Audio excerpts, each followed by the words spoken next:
Então, pessoal, bom dia para todos e todas vocês que estão aí. Hoje são 15 de março de 2024. A gente tem a honra de ter conosco, como convidado do departamento, a professora Silvia Gomide Casseb, ela que vai apresentar para nós a aula sobre a atleta gestante.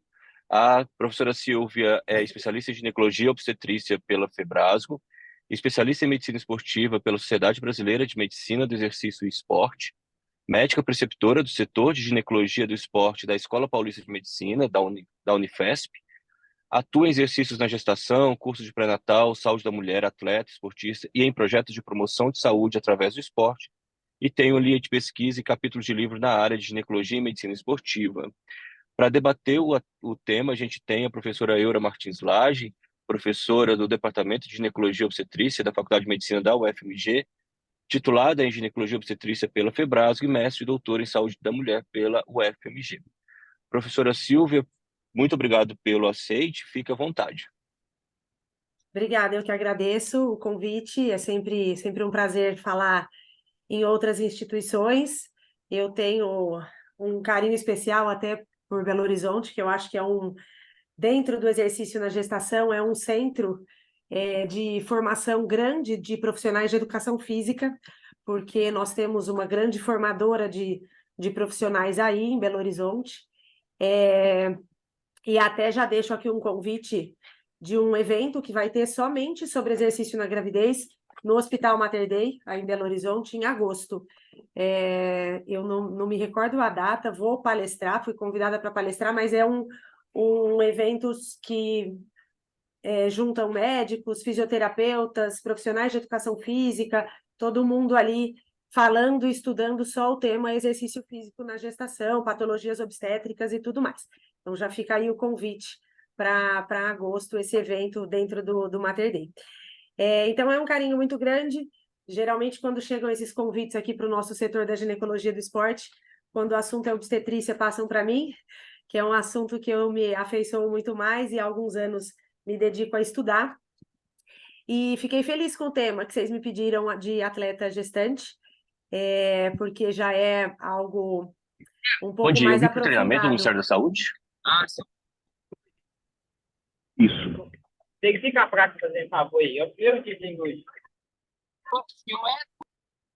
Eduardo, seu microfone está aberto. Posso continuar? Então, vamos lá. Daí, então, eu estava contando do tema, né? Então, imagino que talvez vocês já tenham percebido, né, um aumento da demanda por esse assunto, né, de atletas gestantes. Então, nos consultórios particulares, as atletas amadoras ou mulheres que já praticam bastante exercício estão engravidando e chegando aos obstetras com essa vontade, né, de permanecer no esporte que praticam, e aí a gente precisa saber orientar o quanto isso é benéfico, o quanto é seguro, quais os limites ali, né, para uma esportista amadora, e também temos atletas profissionais que não mais se aposentam para engravidar. Hoje em dia, em algumas modalidades, é possível elas engravidarem e voltarem para o alto rendimento. Então, a gente também, como obstetra, precisa saber fazer parte dessa equipe multidisciplinar que vai cuidar de uma atleta gestante, saber como orientar, como colocar os limites, principalmente como não atrapalhar a vida profissional, né, dessa atleta. Então, acho que é um tema bem, bem interessante pelo aumento da demanda mesmo. Bom, essa aula toda foi baseada principalmente em algumas diretrizes sobre exercício na gestação. Algumas eu imagino que vocês já conheçam, são mais disseminadas, mas algumas não. Essa diretriz do Comitê Olímpico é uma diretriz de 2016, foi a única vez que o Comitê Olímpico publicou e falou sobre gestação em atletas, mas é uma publicação de peso bem importante, até porque ela tem 5 partes. Então, aqui a parte 1, falando sobre as mulheres, as atletas, então, planejando, né, a gestação, e na gestação como deve ser essas adaptações. Não sei se tem muita gente aí da Urogineco, mas se tiver pessoas da Urogineco, vocês vão conhecer esse nome aqui da Caribô, que é alguém que ela publica muito sobre assoalho pélvico e ela é uma das autoras dessa publicação do Comitê Olímpico, e a principal autora hoje, né, de exercício na gestação, mundialmente falando, está aqui a Michele Motola, que junto com a professora Davenport, que não está aqui, são as que mais publicam e estudam o tema no Canadá. Muito bem, e aqui essa parte 2 do Comitê Olímpico é bem interessante, falando sobre os exercícios físicos no feto, no trabalho de parto e no nascimento. Então, a aula basicamente foi baseada nessa publicação. Também, claro, as tradicionais, essa eu acredito que todos conheçam, que é uma publicação do ACOG mesmo, né, um Committee Opinion. Em abril de 2020, eles atualizaram o que eles já tinham sobre exercício na gestação. Então, aqui... não, acho que dá para escanear, sim, esse QR Code, mas é bem fácil achar isso no próprio site da ACOG. Essa é a leitura obrigatória de obstetra, essa aqui eu imagino que vocês já conheçam. Também temos o Guideline canadense, apesar de publicado em outubro de 2018, ele se chama Guideline de 2019, aqui sim com o nome da Michele Motola e a professora Davenport, que são as grandes referências aí de exercício físico mundialmente. Muito bem, então o que eu quero trazer para vocês primeiro, para a gente lembrar aqui algo que os obstetras já sabem, que são algumas modificações gravídicas e quais delas vão implicar quando a gente vai falar de exercício físico, quando a gente vai prescrever e orientar exercício físico. Então, as adaptações circulatórias são grandes... dificultadoras, vamos dizer assim, dessa prescrição de exercício físico. Então, se a gente lembrar que a gestante tem aumento de volemia, aumento de débito cardíaco, e detalhe que esse débito cardíaco, ele aumenta muito mais às custas de frequência cardíaca, né? Vocês lembram que débito cardíaco é frequência cardíaca vezes volume sistólico. Então, o volume sistólico na gestação, ele não aumenta muito, ele aumenta um pouco, né, pelo aumento de volemia. Então, a gente tem, né, por aquela lei de Frank-Starling, a gente até consegue aumentar um pouco o volume sistólico, mas o aumento do débito cardíaco é muito mais às custas de elevação da frequência cardíaca. E isso, no exercício físico, vai ter aí uma repercussão, vocês já vão entender.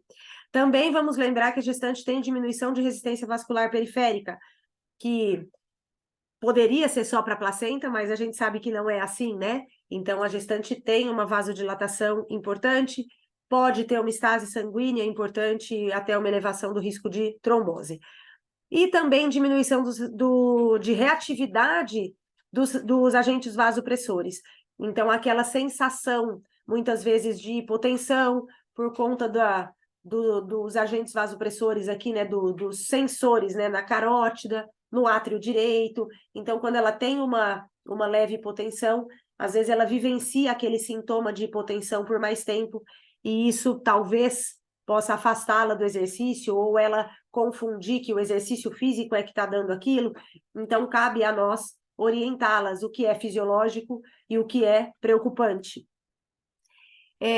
Ainda falando das modificações cardiocirculatórias, é muito comum que a gestante tenha uma leve dispneia aos esforços, não é nem dispneia, na verdade é uma taquipneia, um leve aumento da frequência respiratória, mas ela pode confundir isso um pouco com cansaço pelo exercício físico. Então, não é o tema da aula aqui, né, o exercício nas sedentárias, mas a sedentária que não está acostumada a vivenciar ali o cansaço, né? Às vezes ela começa ali a fazer uma bicicleta ergométrica, aí ela fica um pouco taquipneica, aí ela fala, ai, já me cansei, vou parar.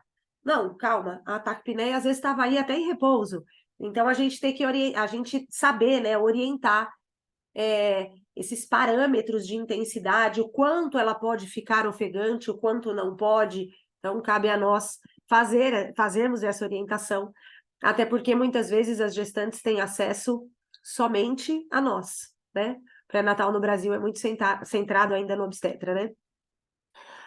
Também a gestante pode ter taquicardia, então aquela elevação da frequência cardíaca fisiológica na gestação, adaptativa, mas que pode confundir naquelas mulheres que querem fazer uma monitorização de frequência cardíaca no exercício. Eu digo querem porque depois vocês vão entender que isso não é nem um pouco obrigatório. Também a gestante pode ter edema de membros inferiores, né? pelo aumento da vasodilatação, muitas vezes por diminuição de mobilidade, né, de movimento mesmo, de tornozelo e joelho, então ela pode ter esse edema. Na ausculta cardíaca, ela pode ter uma hiperfonese de bulhas, pode ter até um sopro sistólico, e por conta daquela diminuição da reatividade aos agentes vasopressores, ela pode ter hipotensão supina. Então, se a gente olha esses sinais e sintomas, a gente imagina que seja até uma cardiopata, né? Mas não é, ela é só uma gestante, né? Esse quadro aqui é tirado daquela publicação que eu mostrei para vocês do ACOG, é um quadro que resume um pouco o que acontece com alguns parâmetros cardíacos durante a gestação, o trabalho de parto e o pós-parto. Então, para vocês terem uma ideia, né? A frequência cardíaca, aqui na segunda linha, ela já começa no primeiro trimestre aumentando mais ou menos 5%. E no segundo trimestre, ela pode aumentar até 15%. No terceiro trimestre, chegando a 20% de aumento. Então, imagina aquela mulher que tinha 70 de frequência cardíaca de repouso, se ela aumentar 20%, ela vai aumentar mais 14 batimentos. Então, ela pode chegar em 84 em repouso. E aí, essa resposta no exercício também pode ser um pouco aumentada, certo? No trabalho de parto, as contrações podem chegar, durante as contrações, né, a frequência cardíaca pode subir em até 50%. Então, a gente tem que entender que o trabalho de parto também é essa demanda, né, um grande esforço cardiovascular. E depois ela volta, né, no pós-parto imediato, ela volta para os valores de terceiro trimestre, e mais ou menos, não precisa 3 meses para voltar ao basal, não, mas mais ou menos os 42 dias aí de puerpério, a frequência cardíaca já está voltando ao normal. Uma coisa importante, que eu sempre gosto de lembrar, é o volume plasmático, que também aumenta muito, e no pós-parto imediato tem esse aumento abrupto, e a gente sabe que aqui é um grande momento, né, de trombose, justamente por isso, né, esse plasma vai, então, para esse terceiro espaço, e pode ter aí tanto trombose como edema, e isso ser considerado fisiológico. Bom, nas modificações gravídicas musculoesqueléticas, de postura e deambulação, as que mais vão impactar aqui o nosso tema de exercício físico são modificação do centro de gravidade. Lembrar que o centro de gravidade não se modifica somente quando o útero está muito volumoso. Desde o primeiro trimestre, a gente já tem ali uma sobrecarga frontal, né, na parte da frente do corpo, só pelo aumento do volume da mama, o próprio miométrio, né, que fica mais irrigado e cheio de sangue, pesado. Então, a gente já tem essa leve modificação do centro de gravidade desde o início. Obviamente, ela vai ser muito mais importante no terceiro trimestre. E ela é gradual, de modo que a mulher vai encontrando compensações, né? E a compensação é justamente isso que está aqui no número 2. Existe uma acentuação da lordose lombar e da cifose costal, justamente para equilibrar, né, esse peso maior aí na parte da frente do corpo. Também ampliação da base de sustentação, uma certa adução do quadril, e tem até uma nutação do quadril, que é uma rotação ali do quadril, aumentando mais ainda essa lordose lombar, mas que isso pode causar alguma dor ou algum desconforto para as mulheres que não têm força na musculatura lombar, do core, do próprio quadril, até os eretores da coluna. Então, a gente precisa um corpo fortalecido, muscularmente falando, para sustentar todas essas alterações da postura. A gente ainda tem aquilo que a gente gosta de chamar de embebição articular, né? Eu falo que é um termo, esse termo embebição é um termo muito só nosso do obstetra. Os ortopedistas não entendem muito o que a gente quer dizer com isso. Mas a gente sabe, né, que a gente fala embebido, é aquilo que está ali banhado, né, por progesterona, a gente entende o que é essa embebição articular. Então, a embebição articular, ela acontece, tem um amolecimento e uma fragilidade ali das articulações, existe aumento de líquido sinovial, um relaxamento dos ligamentos, das cartilagens, principalmente na região do quadril, já que o objetivo, né, dessa embebição toda é ampliar o diâmetro do quadril para depois essa via de parto aí ser mais fácil, né? Ter mais espaço. Mas é claro que os hormônios que fazem esse relaxamento dos ligamentos e das cartilagens, eles não vão agir só nas articulações do quadril, eles vão agir em todas as articulações. Então, a gente tem que lembrar, e no caso das atletas isso é muito importante, a gente tem que lembrar que essas articulações estarão mais frágeis, mais suscetíveis à entorse, mais suscetíveis a uma desaceleração e fazer uma luxação. Então, a gente tem que lembrar disso. A gestante tem alteração na propriocepção, desde esse líquido sinovial aumentado, ele dilui um pouco os fatores de propriocepção intraarticulares, tá?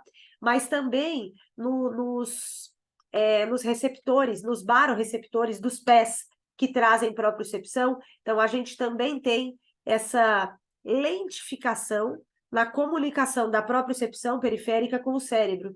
Então, essa propriocepção, ela é prejudicada, e o equilíbrio da gestante também, desde a propriocepção, falando de equilíbrio, né? A propriocepção é ruim, a modificação do centro de gravidade, né?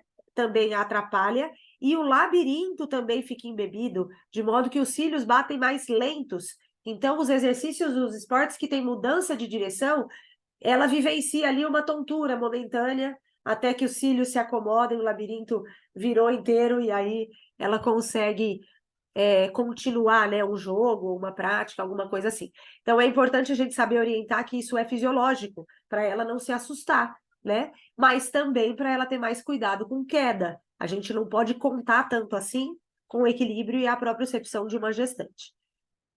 Nós temos alterações das fibras musculares, principalmente onde tem mais colágeno, já que a gente tem tanto a progesterona como a própria relaxina, né, que é um polipeptídeo bem específico da gestação. A relaxina dissolve o colágeno, né, atrapalha esse colágeno, principalmente o colágeno das articulações, né, de ligamentos e de músculos. Esse colágeno ele fica muito amolecido, com uma qualidade ruim. Então, a gente tem ali na linha alba, né, do reto abdominal, a gente tem ali um amolecimento dessa linha alba, muitas vezes ela até se dissolve para a gente fazer aquela diástase, que é fisiológica, né, para a acomodação do útero, as bandas do reto abdominal se afastam para que esse útero cresça. Então, isso é fisiológico até certo ponto, mas é uma preocupação, às vezes até estética de algumas mulheres. Será que eu vou ter diástase? Sim, vai, todo mundo tem, mas a diástase deve ser recuperada, né? Ela vai fechar novamente no pós-parto. Algo que eu gosto sempre de lembrar, que parece óbvio, mas que na hora da gente falar de exercício, parece que os obstetras ficam com muito medo. Vocês lembram que a musculatura do útero é uma musculatura lisa, certo? E, portanto, ela tem uma contração involuntária, não somos nós que comandamos. Então, a contração uterina acontece por mecanismos hormonais e também por canais de cálcio e contração e algo que vai levar, via circulação sanguínea, informação para esse útero se ele deve contrair ou relaxar. De modo que mesmo quando a gente contrai a musculatura muito próxima ao útero, por exemplo, numa fisioterapia pélvica, o que a gente faz na fisioterapia pélvica é contração de musculatura esquelética do assoalho pélvico, certo? Então, essa contração de musculatura esquelética não vai fazer o útero contrair mais. Mas o útero não é reativo, né? O útero não é reativo, alguma coisa contrai em volta, ou quando está em trabalho de parto, né? Que a gente quer que a mulher tenha contração, a gente faz ali uma coceguinha no colo, no corpo ali do útero, né? No fundo, e aí ele não contrai, ele não é reativo? Não, ele não é reativo o tempo inteiro. Ele precisa estar em trabalho de parto, ou com canais de cálcio suficiente para fazer uma contração. Então, ele é reativo se ele estiver apto a essa reação, né? Ele não vai contrair simplesmente porque você faz ali um carinho na barriga. Não, durante o trabalho de parto a história é outra. Aí já é um útero apto a contrair. Ele já tem uma diminuição da progesterona, né? Um aumento de prostaglandina, aí é um útero que vai contrair. Mas fora da gestação, fora do trabalho de parto, não tem nenhum agachamento ou exercício de assoalho pélvico que vai estimular uma contração de um útero que está sob regência de progesterona, certo? Então, a progesterona deixa esse cálcio dentro dos canais e aí ele não está disponível, né, para fazer contração. Contração muscular depende do cálcio ali para fazer aquele deslizamento dos músculos e tudo mais. Tanto que a gente usa, né, quando a gente vai inibir trabalho de parto, muitas vezes a gente usa, por exemplo, nifedipina, que é um antagonista de canal de cálcio, certo? Então, a progesterona também é antagonista de canal de cálcio, enquanto ela está regendo a gestação, a gente não tem contração uterina. Muito bem. Agora vamos lá para o nosso tema atleta e trazer tudo isso que a gente viu até agora para cá. Quando a gente fala atleta, a gente não deve generalizar a palavra. Por quê? Cada modalidade traz um atleta completamente diferente. Então, a gente pode ter uma atleta que fala para você, olha, eu sou atleta do tênis de mesa, e aí você imagina como é o esporte dela, né? O jogo em si, mas também o treinamento em si. E pode ter aquela atleta que fala, eu sou atleta do triatlon. Então, são modalidades completamente diferentes, treinamentos completamente diferentes. E essa atleta, uma vez gestante, o que ela vai te pedir, né? Você como obstetra, o que ela vai pedir para fazer é completamente diferente, né? Então, a gente não pode generalizar a palavra atleta. E a gente tem que lembrar que a atleta não é aquela mulher que é engajada em uma modalidade. Então, por exemplo, vamos supor que a gente tem uma paciente que ela vai para a academia 7 vezes na semana e ela faz lá o seu exercício de 1 hora e meia, 7 vezes na semana. É uma mulher muito engajada, realmente. Provavelmente, quando ela engravidar, ela vai ouvir da família, ela vai ouvir dos amigos, assim, nossa, você não está treinando muito? Vai lá conversar com o seu obstetra. Aí o obstetra fala, me liga às vezes e fala assim, nossa, eu estou aqui com uma atleta que faz musculação 7 vezes na semana. Não, veja bem, musculação não é nenhuma modalidade esportiva, não estou diminuindo o que a mulher faz. É bem interessante. Mas ela não é uma atleta. Ela treina 7 vezes na semana. Ela tem um engajamento de exercício físico 7 vezes na semana. Mas ela não tem competição, ela não tem o estresse de um atleta, ela não tem a equipe multidisciplinar que envolve um atleta. Muitas vezes uma atleta, mesmo que seja amadora, ela tem um treinador, um nutricionista, um fisioterapeuta, ou, às vezes um psicólogo, e às vezes essa mulher frequentadora de academia, ou aquela que joga beach tênis todo dia, ou a que vai para natação no clube 4 vezes na semana, às vezes ela não tem ninguém, às vezes ela tem no máximo o professor da academia, ou às vezes ela até treina sozinha. Então não vamos generalizar a palavra atleta, tá? A gente pode ter, quando a gente vai classificar a mulher que engravida, a gente tem que classificar para prescrever exercício físico em sedentária, pouco ativa, muito ativa ou atleta. Então, a gente tem que saber que tem essa diferenciação. A muito ativa é aquela que pratica exercício físico mais do que 4 vezes na semana. Mas a atleta tem um ambiente de competição e de estresse muito maior. E isso nem sempre é bom, tá? Muitas vezes é até maléfico. Então, o que a gente vai observar e qual vai ser a atenção do obstetra em relação a atleta? Primeiro, a intensidade do exercício. Segundo, o gesto esportivo. Terceiro, se ela faz muita manobra de valsalva, apneia, aumento de pressão intraabdominal. Em quarto lugar, o risco articular, que a modalidade dela traz, risco de trauma abdominal e risco de queda. Então, são essas 6 coisas que a gente vai explicar aqui rapidamente. A intensidade é uma das coisas mais importantes que o obstetra precisa saber conversar com a mulher. Por quê? Porque é o principal parâmetro de segurança. Então, quando a gente explica para a mulher que a intensidade que ela deve fazer exercício na gestação é a intensidade chamada de moderada, a gente deve apresentar para ela essa escala, que é a escala de Borg. Essa é a escala de Borg original, ela vai de 6 a 20. E o ideal para a gestação é entre 13 e 14. Isso é o ideal para toda gestante, até para a sedentária. Então, a sedentária que vai começar a se exercitar na gestação, ela vai colher benefícios do exercício na gestação, até como prevenção de doença, prevenção de pré-eclâmpsia, de diabetes, de obesidade, de ganho de peso, de depressão pós-parto, etc, etc. Os benefícios são colhidos na intensidade moderada. De modo que o exercício leve, ele acaba tendo benefício muito menor, basicamente para prevenção de trombose, dependendo do exercício, mas ele não consegue trazer tantos benefícios como a intensidade moderada. E o mais interessante dessa escala de Borg é que ela é uma escala subjetiva, auto-aplicável de percepção de esforço. Então, a mulher, fazendo o exercício que ela se propõe, ela deve olhar para essa escala e dizer, agora eu estou no 13, 14, tá? E cada dia dessa mulher pode ser diferente, porque a gestação é assim mesmo, né? Permeada de muitos sintomas que vão e vêm. Então, ela pode, um belo dia, subir na esteira e tá caminhando e falar, nossa, hoje essa caminhada tá fácil. Ontem eu caminhei em 6 km por hora e eu estava ofegante. Hoje, em 6 km por hora, eu olho a escala de Borg e falo que eu estou ainda no 10. Muito bem, então o que ela vai fazer? Ela vai inclinar a esteira ou aumentar a velocidade para tentar chegar no que é o 13, 14 para ela, naquele dia, naquele momento, naquele exercício, tá? Todos nós temos um exercício que a gente considera mais fácil de fazer e outro mais difícil. Por exemplo, tem gente que adora fazer bicicleta ergométrica. Tem gente que se cansa muito na bicicleta ergométrica, prefere a esteira.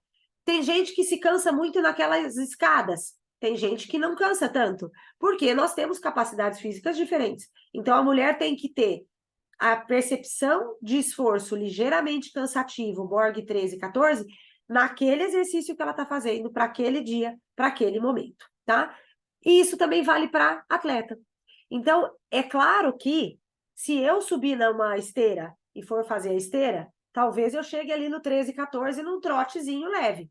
Uma atleta do meu lado, ela vai estar correndo a 14 km por hora e para ela aquilo vai ser o Borg 13, certo? Então, isso é auto-aplicável e individual.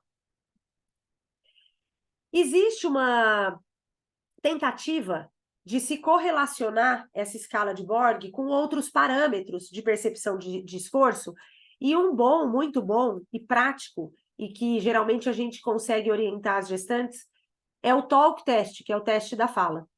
Então, nós saberemos que o exercício estará em intensidade moderada quando aquela mulher consegue conversar frases curtas, estando ligeiramente ofegante, tá? Se o exercício estiver fácil demais, é aquela mulher que consegue até cantar, ou que ela está ali falando, falando, falando, sem precisar aquela pausa para respirar. Aí é um exercício muito fácil. Se o exercício estiver intenso demais, talvez ela consiga falar uma palavra, ou nem isso, né? Então, é aquele exercício muito intenso. O moderado, que é onde a gente deve orientar as gestantes, é aquilo que ela consegue conversar e para um pouquinho para fazer pausa, mas ela tá ali falando frases curtas, tá? Então, esse seria ali mais ou menos, quando ela fala frases, o Borg 13, 14. Se a gente quiser usar um cálculo de frequência cardíaca, tem que ser um cálculo individualizado para aquela mulher, um cálculo que contemple pelo menos a idade dela, né? Então, a gente pode usar aquele famoso 220 menos a idade. Isso vai fazer a gente chegar no 100% daquela mulher. E aí a gente usa até 75%, 80% dessa frequência máxima. Então, não existe uma frequência cardíaca ideal, ou máxima, ou segura, para todas as gestantes, tá? Então, aquele número 140, se vocês já ouviram esse número, já podem apagar da cabeça. Ele não é o mesmo número para todo mundo, tá? Tem mulheres que, quando a gente calcula 75% da frequência cardíaca máxima dela, às vezes a gente chega em 160, em 159, 172. Muitas vezes é um número picado, porque é uma conta. Então, eu vou fazer 220 menos a idade dela e multiplicar aquilo por 75% ou 80%. Para isso é importante a gente classificar ela em sedentária, pouco ativa, muito ativa, e enfim. Nas atletas, muitas vezes a gente, se a atleta tem um teste cardiopulmonar prévio, aquele teste ergospirométrico, por aquele teste a gente tem um cálculo muito mais fidedigno e individualizado daquela mulher, né? Para a gente não fazer uma conta só usando a idade dela, né? Então, quando ela tem um teste cardiopulmonar prévio, a gente usa o teste cardiopulmonar para delimitar essa frequência cardíaca máxima. Quando a gente não tem, não é indicado que a gente faça na gestação para esse objetivo, tá? Para a prescrição de intensidade, não deve fazer. Então, aí a gente usa a frequência máxima ou a escala de Borg, tá? Se a gente tiver acesso a todos os parâmetros, qual é o preferível? A escala de Borg. Ah, mas eu tenho uma mulher aqui que ela tem, nossa, ela tem um frequencímetro ótimo, ela tem um teste cardiopulmonar, ela tem tudo, ela tem um personal que ajuda ela no talk test, ela tem tudo. O que eu vou preferir? A escala de Borg. Porque a escala de Borg contempla outros sistemas do nosso corpo que não só o sistema cardiovascular.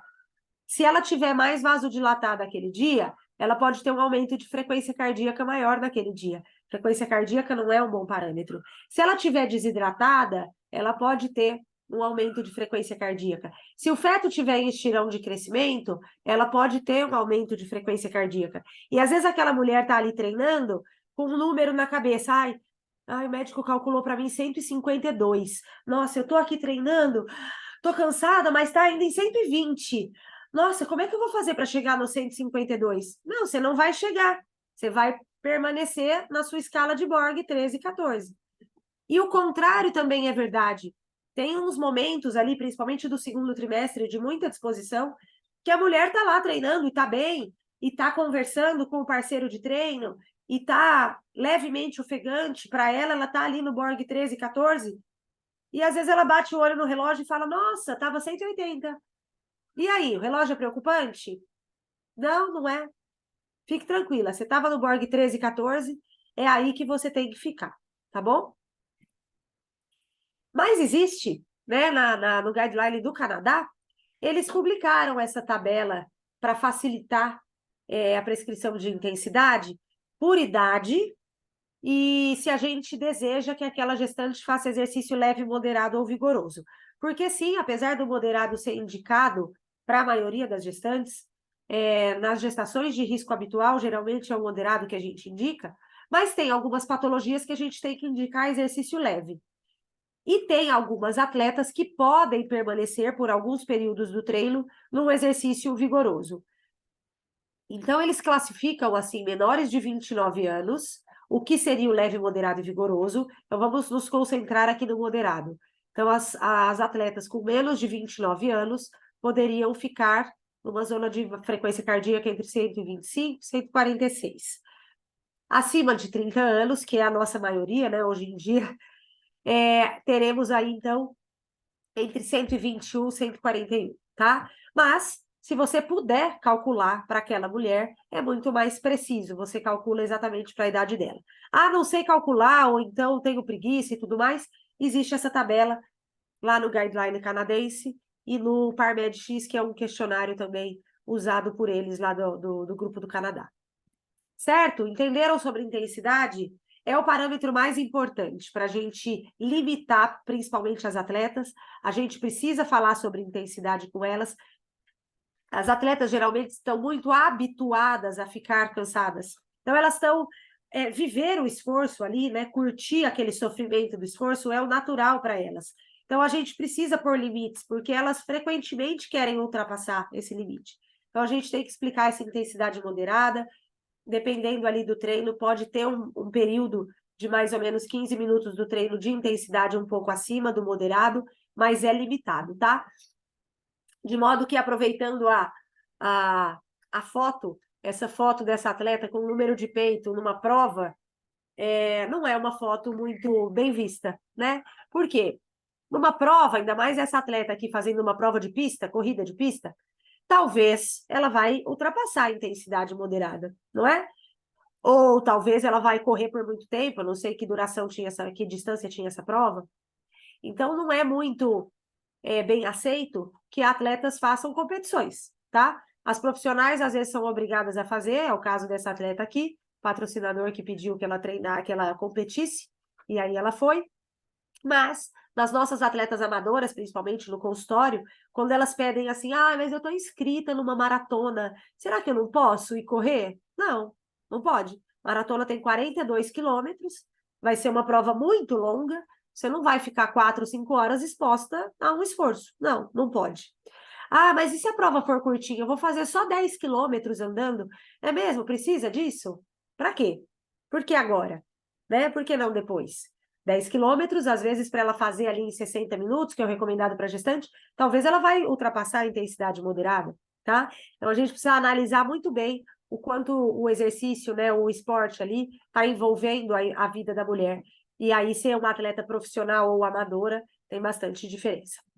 Muito bem, vamos falar agora aqui de gesto esportivo, para a gente ir finalizando e dar tempo da gente discutir um pouquinho. Lembrem das articulações que estão mais fragilizadas? Então, a gente tem que saber que modalidade ela pratica para a gente saber o que orientar. Então, por exemplo, aqui na corrida, eu preciso falar para essa atleta que o tornozelo dela vai estar menos responsivo, com reflexo meio lentificado. Então, não é bom ela correr num terreno que não seja regular, ou correr na rua, que tem que subir a calçada, descer a calçada, tem ali um buraco, ela vai olhar o semáforo. Então, tem que lembrar que esse tornozelo está mais fragilizado. Esse mais fragilizado vai partir do tornozelo que ela tinha, né? Então, uma atleta que está habituada a correr, é claro que ela tem uma consciência corporal melhor do que quem não corre, óbvio. Mas ela vai perder um pouco disso. Então, é importante que ela corra com muito mais cuidado. Se ela puder correr numa esteira, é melhor. Porque na esteira a gente tem ali um ambiente, né, mais controlado, vamos dizer assim. Nos movimentos, agora essa segunda foto aqui, que é no CrossFit, o que a gente deve orientar para uma atleta de CrossFit ou a praticante de CrossFit? Que o ombro é uma articulação que está muito instável. O punho está instável, o cotovelo, o joelho, o tornozelo. Então, alguns movimentos que exigem muita hiperextensão da articulação precisam ser feitos com cuidado, tá? Ela pode ter tanto uma luxação como uma dor articular, um edema, né? No CrossFit, às vezes, tem um movimento repetido muitas vezes, e às vezes aquele aumento de líquido sinovial vai extravasar, vai inflamar, vai inchar muito mais. Então, a gente tem que tomar cuidado com esses movimentos que exigem muito da articulação. Aqui nos esportes, por exemplo, com raquete, ou mesmo esportes com bola, por exemplo, o vôlei, ou o tênis, o beach tênis, a gente precisa, nas atletas, né, como elas têm treinos só de fundamentos, então, por exemplo, um dia que ela vai treinar só saque, ela vai fazer aquilo muitas e muitas vezes, e às vezes ela pode ter uma dor articular no ombro, no cotovelo, a gente pode ter essa articulação muito mais sensível, então a gente pede para o treinador diminuir o número de repetições nesses dias de treino de fundamento, tá? Mas, é um dia de treino coletivo, ela vai sacar poucas vezes, tudo bem, então a articulação não está tão em risco assim. Mas é importante a gente lembrar disso e orientar a gestante, que a articulação não deve ser abusada, né? Então, tanto em hiperextensões como em uso repetitivo. Manobra de Valsalva ou apneia é aquela inspiração com a glote fechada, e que em alguns esportes, principalmente com carga, né? Aqui é um levantamento de peso olímpico ou o CrossFit, né? No CrossFit a gente usa um pouco dos princípios do levantamento de peso. Essa respiração, como está nessa foto, ela traz um aumento da pressão intraabdominal e intratorácica, tá? Então, esse aumento da pressão intraabdominal pode contrair artérias uterinas, tá? É claro que a artéria uterina, na gestação, ela é feita para ficar vasodilatada, né? Mas eu tenho que orientar isso para a mulher, porque em um mesmo treino, muitas vezes a mulher faz esse movimento e essa manobra de Valsalva inúmeras vezes. Então, num treino ali de 1 hora, se você não orienta que ela não faça, talvez ela vai fazer manobra de Valsalva umas 50 vezes. E aí, se 50 vezes aquela artéria uterina tiver ali com aumento de resistência, e aí aumenta a resistência de novo, e isso repetidamente na gestação inteira, a gente não sabe que repercussão isso pode ter. O fato é, para a artéria uterina ficar dilatada e a gente não interferir na artéria uterina, a gente tem que orientar ela a expirar nessa fase concêntrica, na fase difícil do movimento. Então, por exemplo, nesse momento que ela subiu o peso, ela tem que soltar o ar, tá? Isso, em algumas modalidades, é bem praticado, mas quando elas fazem cargas muito altas, isso aí acaba sendo perdido, né? Elas querem só levantar muito peso, então elas levantam muito peso com a respiração toda errada. Mas na musculação, no pilates, o correto para todo mundo, não só para gestante, é expirar na fase concêntrica, tá? Mas a gente pode orientar. Risco articular. Lembra que a articulação está mais instável?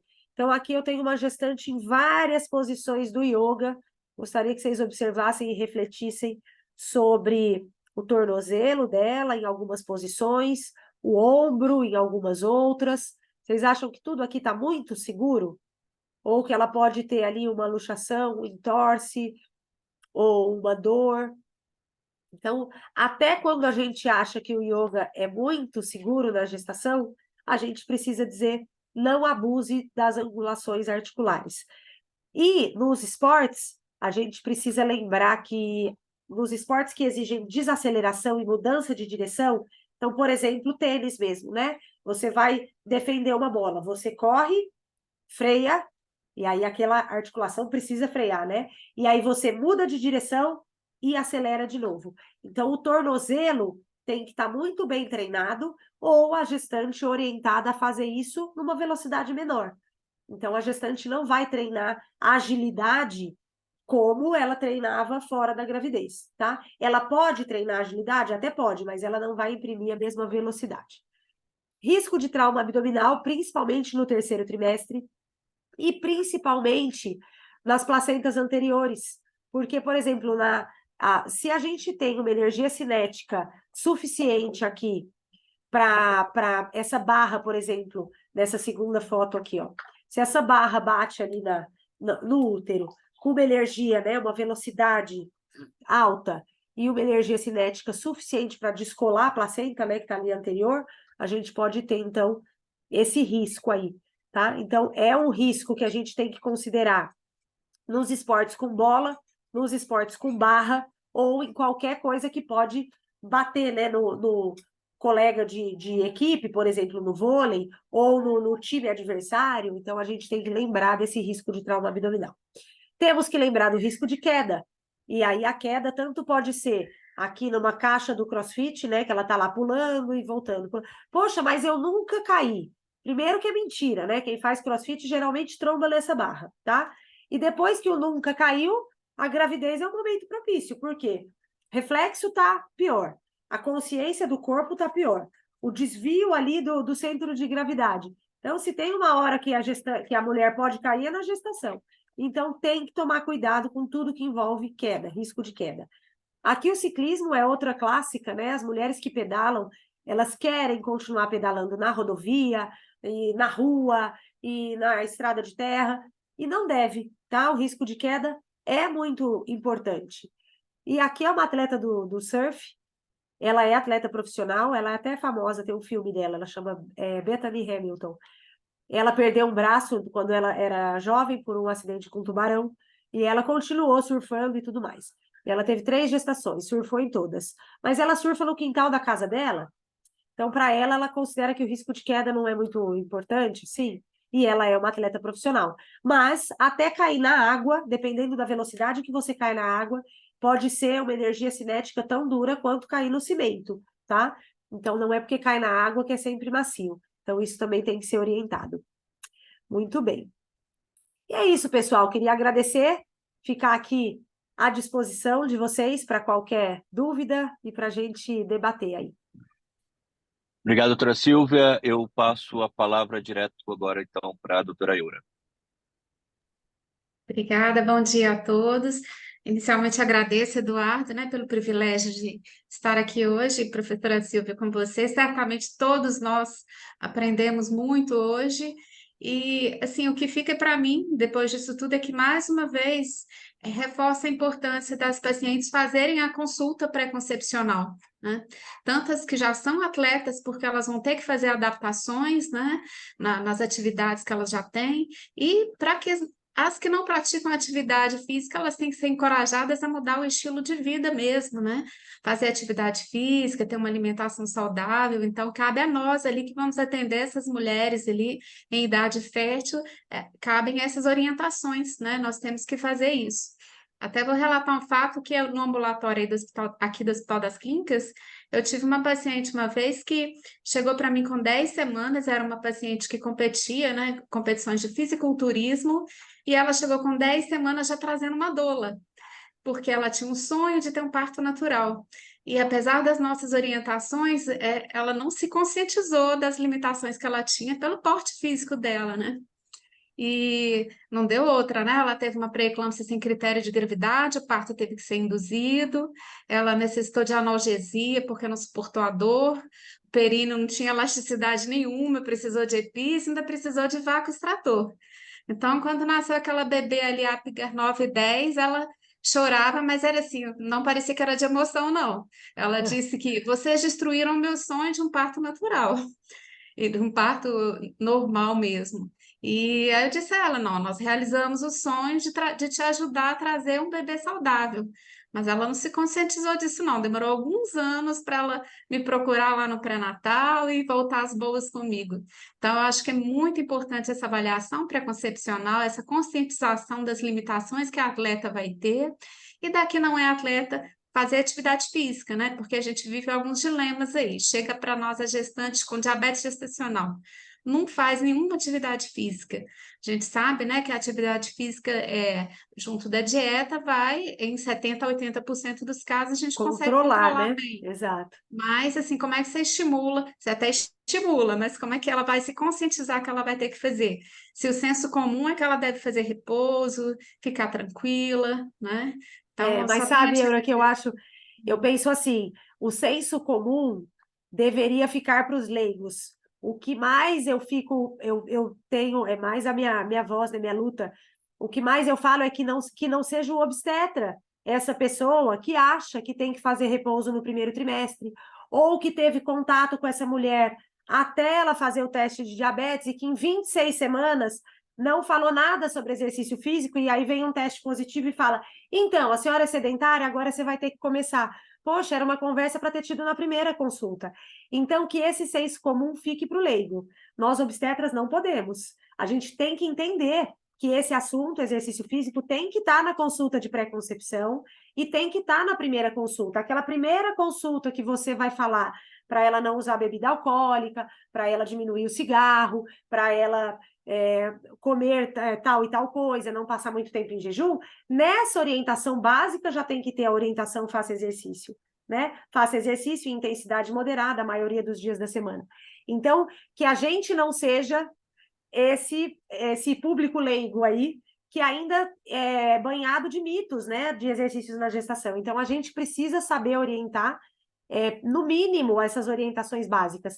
Eu comparo muito com as orientações nutricionais. A gente sabe o básico da nutrição, a maioria das gestantes só terá acesso a nós mesmos, né? E vão ficar com esse básico da nutrição, mas muitas vezes a gente precisa encaminhar para nutricionista, não é assim?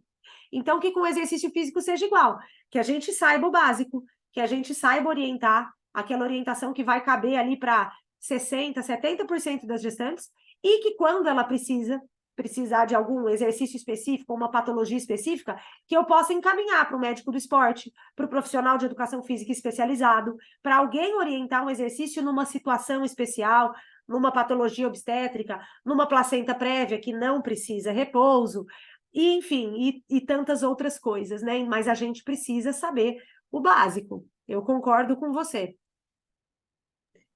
Muito obrigada. Eu passo a palavra, então, aos colegas, né, que tiverem alguma dúvida ou quiserem fazer algum tipo de discussão.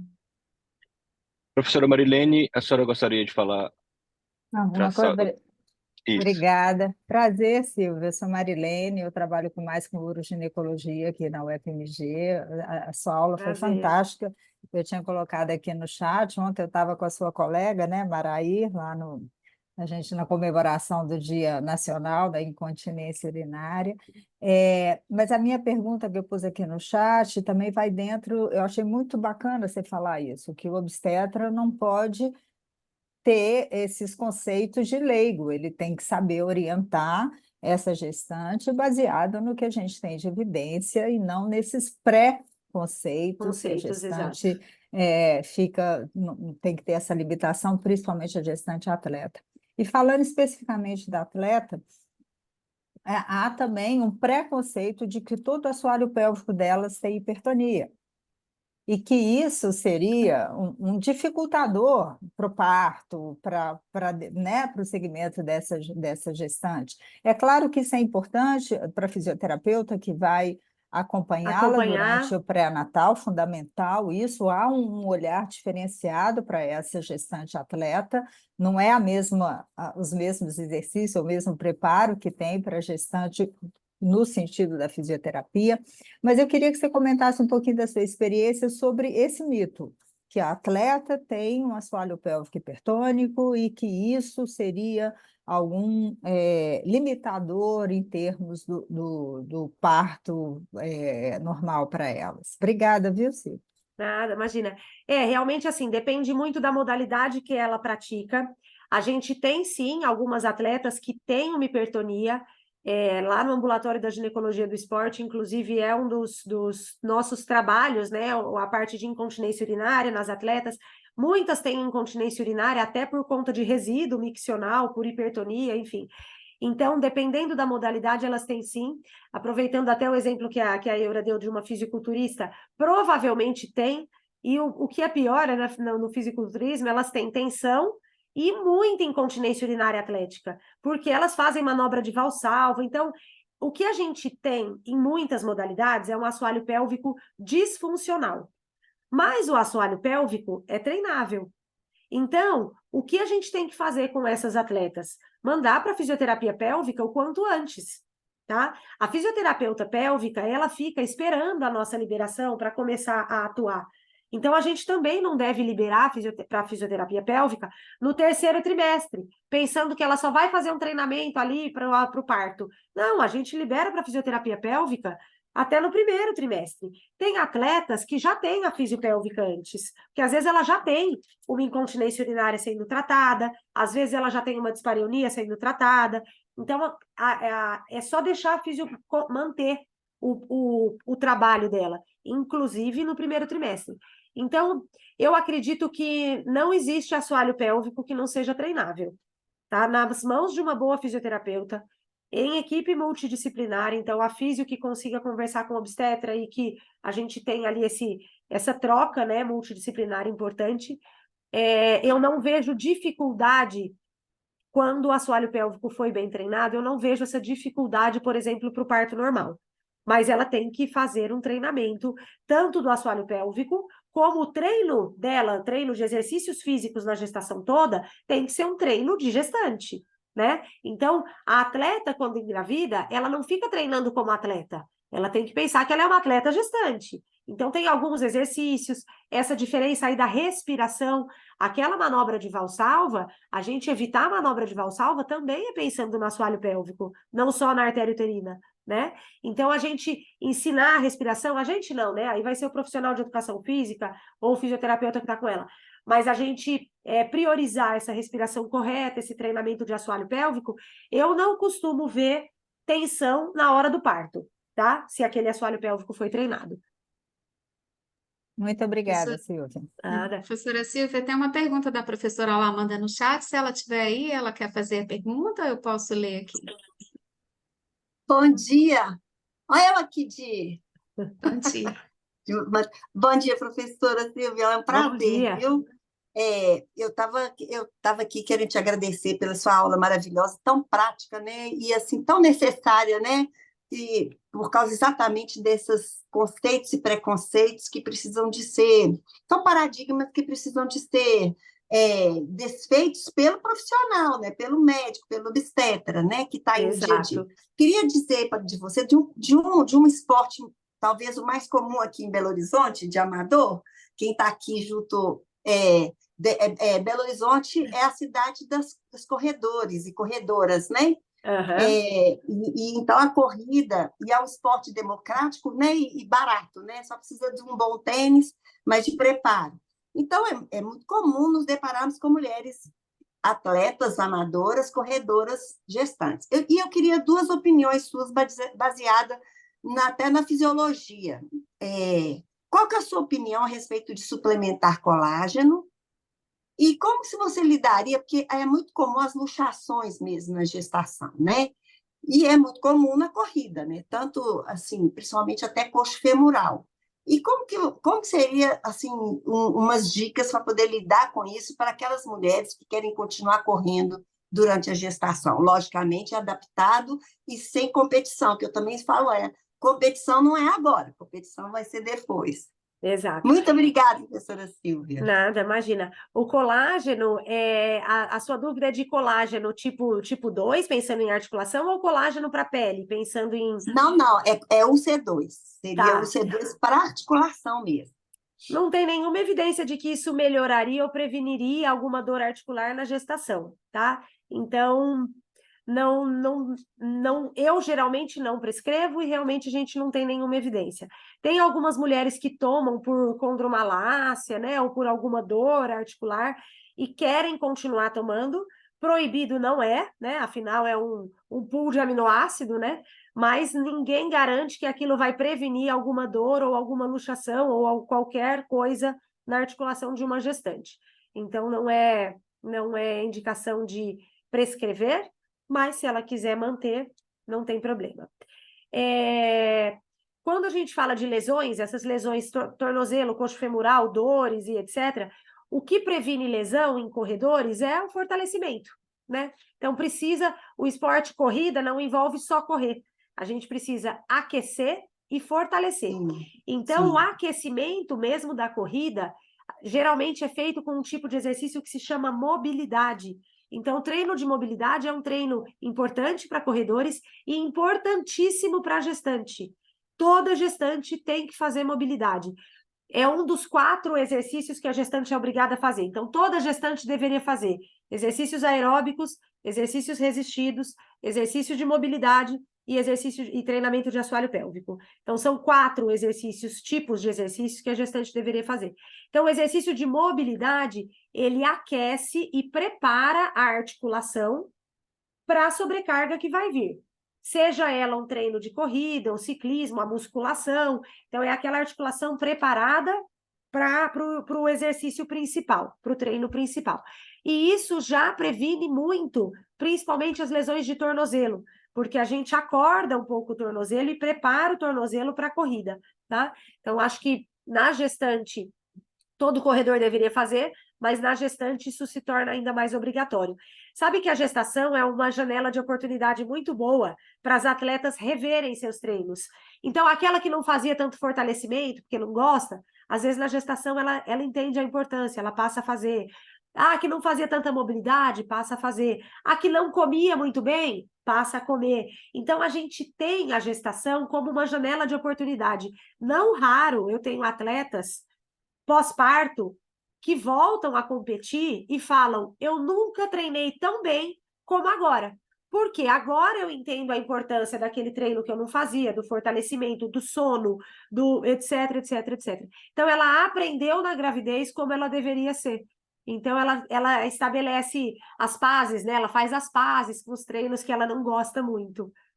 Sensacional. É um conjunto, né, professora? É um conjunto. Exatamente. Muito obrigada. Excelente, muito obrigada. Nada. Ô, Silvia, a Juliana Pontello está falando aqui no chat que, pensando especialmente na mulher gestante atleta e nas disfunções que o assoalho pélvico dessa será submetida, vocês não acham importante que os médicos orientem a fisioterapia pélvica? Ela acha que os médicos são muito tímidos em relação a isso. Na verdade, não é nem o que eu acho, né? Se tem uma recomendação, né, de evidência A, é a fisioterapia de assoalho pélvico. Então, é para indicar para todas as gestantes. Eu tenho mais um detalhe, a gente precisa parar de pensar que a gente vai indicar fisioterapia de assoalho pélvico só para quem quer ter parto normal. Não, eu posso ter ali uma iterativa com placenta prévia centro total, ela pode fazer fisioterapia de assoalho pélvico. Por quê? Fisioterapia de assoalho pélvico não vai envolver só o assoalho pélvico, até porque o assoalho pélvico está interligado com os transversos, com o core, com musculatura lombar, com glúteo, com tudo. Então, a fisioterapia de assoalho pélvico vai trazer um equilíbrio e uma menor incidência de dor, inclusive, maior conforto e tudo mais.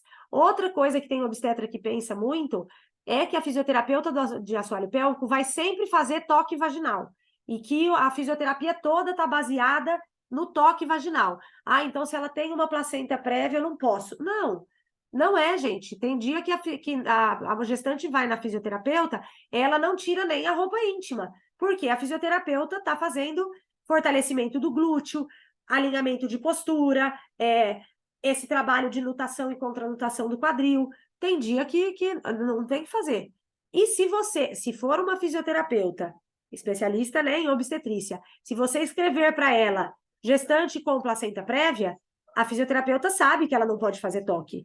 Se você tiver dúvida se ela sabe ou não, você pode escrever. Não pode fazer toque vaginal. Pronto, tá tudo bem. Né? Mas, por exemplo, os especialistas, os profissionais de educação física, que são especialistas em gestantes, eles conhecem patologia obstétrica. Eles sabem, muitas vezes, inclusive, né, a área de atuação deles, eles sabem que exercício pôr e que exercício tirar. Ah, minha gestante desenvolveu pré-eclâmpsia. Pode mandar para ele que ele sabe. Ah, o aeróbico ficou contraindicado. Agora vamos fazer exercício resistido. Ah, diabetes gestacional. Maravilha. O aeróbico precisa entrar mais vezes na semana. Então, eles conhecem patologia obstétrica, tá? Isso se for especialista em gestação. Isso existe. Como eu falei para vocês, em Belo Horizonte ainda nós temos diversos deles. É um lugar que dá para indicar. Eu soube, inclusive, que em Belo Horizonte tem alguns profissionais de educação física dentro de unidade básica de saúde. Achei isso maravilhoso. Aqui em São Paulo quase não tem. Os que tentam ali mais para os idosos, para os diabéticos e tal. Mas em Belo Horizonte tem Muitos profissional de fazem educação parte física. das equipes de saúde de família aqui. É maravilhoso. Achei maravilhoso isso. Então, talvez a gente precise capacitar essas pessoas para entrar nos cuidados de gestante, né? Porque eles são capazes, né? Quando eles são especialistas, eles conhecem. Então, sim, eu concordo com a Juliana que a gente é muito tímido para mandar para o treinamento de assoalho pélvico e que a gente tem que, sim, pensar que esse assoalho pélvico na atleta, muitas vezes ele já vem prejudicado e a gestação, se ele não for cuidado, a gestação só vai fazer piorar, né? Tem uma sobrecarga muito maior. Professora Silvia, o professor Gabriel tinha levantado a mão. Vamos lá, pois não. Bom dia, professora Silvia. Bom dia. É uma satisfação tê-la aqui no nosso departamento. Tá? Meu nome é Gabriel, sou chefe de departamento atualmente. A minha dúvida, na verdade, é algo que já se discutiu muito no passado e não tem uma evidência muito contundente, é o impacto na saúde fetal, por exemplo, nas atletas de alta performance. Nós estamos falando de um grupo específico, né?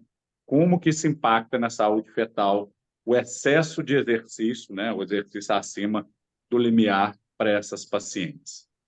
Na verdade, é assim, Gabriel, a gente tem que...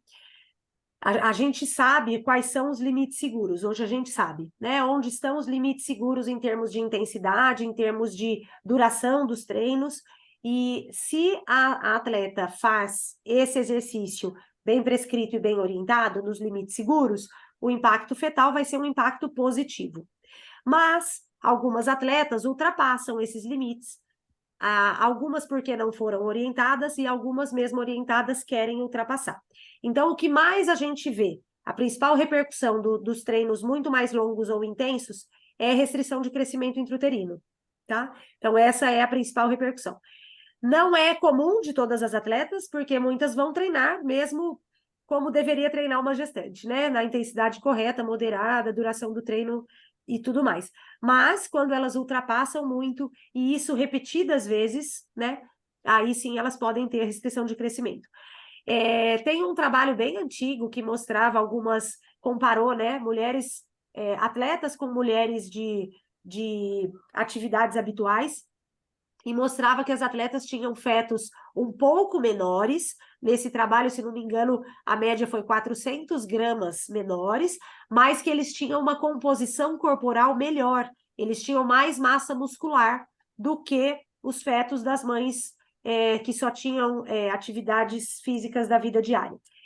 E aí isso encorajou muita gente, né? Ai, que bacana, os fetos nascem sarados, os fetos nascem com mais músculo. Não, isso não tem que encorajar ninguém, isso só mostra para a gente, assim, talvez tenha o exercício uma repercussão positiva na composição corporal dos fetos, mas não nos dá a liberdade de dizer, pode treinar então à vontade. Não, não é isso. Se a gente conhece os parâmetros de segurança, ela tem que treinar sim, mas dentro desses parâmetros de segurança. Então, quando a gente vê uma atleta bem orientada, aí a gente, treinando, né, seguindo as orientações, aí a gente minimiza esse risco, por exemplo, de restrição, tá? Eu acho que o maior risco é o de restrição de parto prematuro, já caiu um pouco por terra, tá? Porque a gente bem sabe que parto prematuro acontece muito mais por infecções, ou aquele que a gente precisa indicar o parto, tipo pré-eclâmpsia, diabetes, etc., do que realmente por excesso de exercício físico. Isso não tem, pelo contrário, os trabalhos da pediatria mais recentes mostram que as gestantes ativas têm idade de parto mais tardias. Então, o exercício físico previne trabalho de parto prematuro. Então, acho que o risco maior continua sendo a restrição de crescimento. A consulta pré-concepção volta a ser muito importante para a gente avaliar o quanto essa atleta treina e o quanto essa atleta come, porque muitas vezes elas comem muito menos do que elas precisam. Isso já antes da gestação. A hora que elas engravidam, então, isso fica pior ainda, né? Porque existe uma demanda calórica muito maior e às vezes elas não conseguem comer ou têm medo de comer, dependendo do esporte ali, da modalidade que elas estão engajadas. Perfeito, muito obrigado. Uma linda aula que você deu hoje, eu acho que certamente nós aprendemos muito hoje. Obrigado pela sua colaboração, seja sempre muito bem-vinda, viu? Obrigada a vocês pelo convite. Professora Silvia, tem uma última pergunta aqui no chat, depois eu vou encerrar, né, porque a hora já está avançada. O Tá. Rafael, ele diz, sou profissional da educação física e tenho uma dúvida, questionamento. A fisioterapia pélvica não seria um trabalho a ser realizado de maneira contínua, independentemente de ser gestante ou não, de ter passado pelo parto ou não? Não seria o caso de ser um trabalho de maneira preventiva, independentemente da fase da vida? Sim, seria, Rafael. Exatamente isso. Então, no esporte de alto rendimento, a gente já vem conscientizando muito os clubes, as equipes, os times, que além de ter o fisioterapeuta esportivo, precisa ter, as equipes femininas principalmente, precisam ter um fisioterapeuta de assoalho pélvico, porque as questões que envolvem ali a mulher atleta são diversas.